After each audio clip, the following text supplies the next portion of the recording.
ശ്രീ വസന്ത് സിറിയൊക്കെ ഇവിടെ നിങ്ങൾ 2 MLA-മാർ വഴിപാട് സമരം നടത്തുകയാണ് എന്നാണ് ശ്രീ സുരേഷ് കുമാറിന്റെ ആരോപണം. വഴിപാട് സമരം എന്ന വാക്കിനോട് എനിക്ക് യോജിപ്പില്ല. എങ്കിൽ കൂടിയും കോൺഗ്രസിന് നേർക്കുനേർ ഉയർന്ന ചോദ്യങ്ങൾക്കൊന്നും ഇപ്പോഴും മറുപടി ഇല്ലാതിരിക്കെ നിങ്ങൾ നടത്തുന്ന സമരം വഴിപാട് സമരമാണ്, പ്രഹസനമാണ് എന്ന് CPM-ന്റെ ആരോപണത്തിന് മറുപടി വസന്ത്.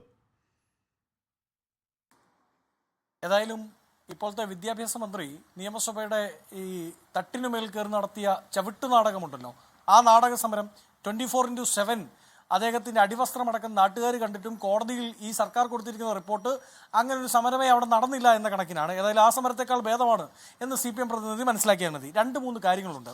ഒന്ന്, BNS സെക്ഷൻ 167(2), 187 ഈ രണ്ടും പറയുന്നത് 90 ദിവസത്തിനുള്ളിൽ ചാർജ് ഷീറ്റ് കൊടുത്തില്ലെങ്കിൽ സ്റ്റാറ്റ്യൂട്ടറി ബെയിൽ, ആ ബെയിലിന് ഇവർക്ക് അനുവാദമുണ്ട്. അപ്പോൾ ഈ പോറ്റി അടക്കം വെളിയിൽ വരും. പോറ്റി അടക്കം വെളിയിൽ വരുമ്പോൾ എവിടെയാണ് പ്രശ്നം എന്നറിയാമോ ഹാഷ്മി? ഈ അന്വേഷണം എങ്ങനെയാണ് മുമ്പോട്ട് പോയത്?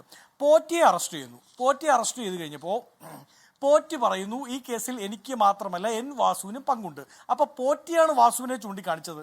അങ്ങനെയാണ് വാസുവിലേക്ക് അന്വേഷണ സംഘത്തിന് എത്താൻ സാധിച്ചത്. വാസുവിനെ അറസ്റ്റ് ചെയ്യുന്നു. അപ്പോൾ വാസുവിൻ്റെ മൊഴിയുടെ അടിസ്ഥാനത്തിലാണ് ഞാൻ മനസ്സിലാക്കുന്നത്, വാസുവിൻ്റെ മൊഴിയുടെ അടിസ്ഥാനത്തിൽ ഒരു അർത്ഥത്തിൽ പറഞ്ഞാൽ വാസു ചൂണ്ടിക്കാണിച്ചിട്ടാണ് പത്മകുമാർ അറസ്റ്റ് ചെയ്യപ്പെടുന്നത്. പത്മകുമാർ ചൂണ്ടിക്കാണിച്ചിട്ടാണ് കടകംപള്ളിയെ ചോദ്യം ചെയ്തതെന്നാണ് നമ്മുടെ ടേക്ക്. ഇനി അങ്ങനെ അല്ലെങ്കിലും പത്മകുമാർ ചൂണ്ടിക്കാണിച്ചിട്ട് തന്നെയാണ് N വിജയകുമാറിനെ അറസ്റ്റ് ചെയ്യുന്നത്. അതായത് പോറ്റി വെളിയിൽ വന്നാൽ, അല്ലെങ്കിൽ ഈ പറയുന്ന പത്മകുമാർ അടക്കമുള്ളവർ വെളിയിൽ വന്നാലുള്ള പ്രശ്നം അവരുടെ വായിൽ നിന്ന് ഇനിയും വരാനുള്ള പല പേരുകളും നിശബ്ദമാക്കപ്പെടും എന്നുള്ളതാണ്. പോറ്റി ഉള്ളിലിരുന്നാൽ മാത്രമാണ്, അന്വേഷണ സംഘത്തിൻ്റെ റഡാറിലിരുന്നാൽ മാത്രമാണ് അവർക്ക് ഇനിയും പല പേരുകളും പറയാനുണ്ടോ, ആ പേരുകൾ കൂടുതൽ ഈ പറയുന്ന അറസ്റ്റ് എന്ന് പറയുന്ന സമ്മർദ്ദത്തിൽ ആ 4 മതിൽക്കെട്ടുകൾക്കുള്ളിൽ SITയുടെ ജുഡീഷ്യൽ കസ്റ്റഡി എന്ന് പറയുന്ന ആ 4 മതിൽക്കെട്ടുകൾക്കുള്ളിൽ ഇരുന്നാൽ ചിലപ്പോൾ അവർ പറഞ്ഞു പോകാൻ സാധ്യതയുള്ള പേരുകൾ അവർ വെളിയിലേക്ക് വന്നാൽ, കുറച്ചും കൂടി ഒരു കംഫർട്ടബിൾ സോണിലേക്ക് വന്നാൽ, ഇതിൻ്റെ പിന്നിൽ ഗൂഢാലോചന നടത്തിയ വലിയ മീനുകൾ അവർക്ക് ഉറപ്പ് കൊടുത്താൽ, പേടിക്കണ്ട ഞങ്ങൾ സംരക്ഷിച്ചോളാം എന്ന വാക്ക് കൊടുത്താൽ ആ പേരുകൾ വെളിയിൽ വരുന്നതിൽ നിന്ന് അവരെ വിലക്കപ്പെടുമോ എന്നുള്ളതാണ് പ്രശ്നം.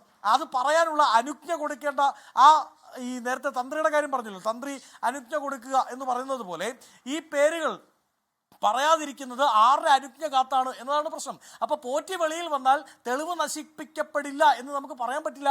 പോറ്റി വെളിയിൽ വന്നാൽ, അല്ലെങ്കിൽ പോറ്റി അടക്കമുള്ള ഈ കേസിലെ പ്രതികൾ വെളിയിൽ വന്നാൽ അവർ ഇനിയും പറയാൻ സാധ്യതയുള്ള പല പേരുകളും, വലിയ ഹൈക്കോടതിയുടെ തന്നെ ഭാഷ കടമെടുത്താൽ ബിഗ് ഗൺസ്, ആ ബിഗ് ഗൺസിന്റെ പേരുകൾ നിശബ്ദമാക്കപ്പെടും എന്നുള്ളതാണ് നമ്മുടെ ടേക്ക്. ഇനി Kim Wansu versus state of Uttar Pradesh 2025 കേസാണ്. ആ കേസിലാണ് ബഹുമാനപ്പെട്ട ഇന്ത്യയുടെ പരമോന്നത നീതിപീഠം സുപ്രീം കോടതി പറയുന്നത് ചാർജ് ഷീറ്റ് ഡിലേ ആവുന്നത് കോഷിംഗ് ഓഫ് FIR-ന്റെ ബേസ് ആണ്. നോക്കൂ, ഇപ്പോൾ രാഹുൽ ഈശ്വർ പറഞ്ഞ പല വാദങ്ങളുമുണ്ടല്ലോ, ആ വാദങ്ങൾക്കെല്ലാം തന്നെ നിയമത്തിൻ്റെ സാധുത കൊടുക്കുന്ന രീതിയിലുള്ള മുൻ ജഡ്ജ്മെൻറ്റുകളുണ്ട്, BNS-ന്റെ നിയമങ്ങളുണ്ട്. കിം വാൻസു കേസിൽ ബഹുമാനപ്പെട്ട ഇന്ത്യയുടെ സുപ്രീം കോടതി വളരെ കൃത്യമായി പറഞ്ഞിട്ടുണ്ട്, ചാർജ് ഷീറ്റ് ഡിലേ ചെയ്യപ്പെട്ടാൽ, ഒരു പരിധിക്കപ്പുറത്തേക്ക് ഡിലേ ചെയ്യപ്പെട്ടാൽ FIR കോഷ് ചെയ്യാൻ വേണ്ടി കോടതിയെ ഈ പറയുന്ന പ്രതി ചേർക്കപ്പെട്ടവർ സമീപിച്ചാൽ അതിൻ്റെ ഗ്രൗണ്ടായത് പരിഗണിക്കാം എന്നാണ്. അതായത് ഈ കേസ് ഇല്ലാതാവും. ഇപ്പം നാളെ പോറ്റി ഒരു 150, ഇപ്പം 90 ദിവസം കഴിയുമ്പോൾ ജാമ്യം കിട്ടുന്നു, 150 ദിവസമായിട്ട് ഈ ചാർജ് ഷീറ്റ് കൃത്യമായി കൊടുത്തില്ല എന്നിരിക്കട്ടെ, പോറ്റി FIR കോഷ് ചെയ്യാൻ വേണ്ടി അല്ലെങ്കിൽ ഈ പറഞ്ഞ കേസ് ബേസ് ആവും. അല്ല ശ്രീ വസന്ത്, നോർമൽ കോഴ്സ് ആണെങ്കിൽ പോറ്റിക്ക് ഇന്ന് ജാമ്യം കിട്ടേണ്ടതാണ്. അപ്പൊ ബുധനാഴ്ചയിലേക്ക് അത് മാറ്റിവെച്ചെങ്കിൽ ഇനി വാദം കേൾക്കാൻ കോടതിക്ക് സംശയം ഉണ്ടെങ്കിൽ വെറുതെ ചുമ്മാതെ ഇറങ്ങിപ്പോകും എന്നും നമുക്ക് ഇപ്പൊ കരുതാൻ വയ്യ വസന്ത്. അല്ല, അത് അവിടെ ഒരു പ്രശ്നമുണ്ട് ഹാഷ്മി. അതായത് ഒന്ന് നേരത്തെ എനിക്കൊന്ന് ജോർജ് ജോസഫ് സാർ ആണ് പറഞ്ഞതെന്ന് തോന്നുന്നു. അതായത് നിയമത്തിൻ്റെ ചട്ടക്കൂടുകളും ആ ആവലാതികൾക്കും അപ്പുറത്തേക്ക് ഈ കേസിൽ ബഹുമാനപ്പെട്ട കേരളത്തിൻ്റെ ദേവസ്വം ബെഞ്ച് ഒരു സ്പെഷ്യൽ ടേക്ക് എടുക്കുന്നുണ്ട്, ഒരു സ്പെഷ്യൽ ഇൻട്രസ്റ്റ് കാണിക്കുന്നുണ്ട്. അതിന് അവരോട് ഇവിടുത്തെ അയ്യപ്പ വിശ്വാസികളടക്കം, അതിനപ്പുറത്ത് എന്നെ ഹാഷ്മിയെ പോലെ ആ മതത്തിന് വെളിയിലുള്ളവരായിട്ടുള്ള അയ്യപ്പനെ സ്നേഹിക്കുന്ന ഈ കേരളത്തെ സ്നേഹിക്കുന്നവരടക്കമുള്ളവർ നന്ദി പ്രകടിപ്പിക്കേണ്ടതാണ്.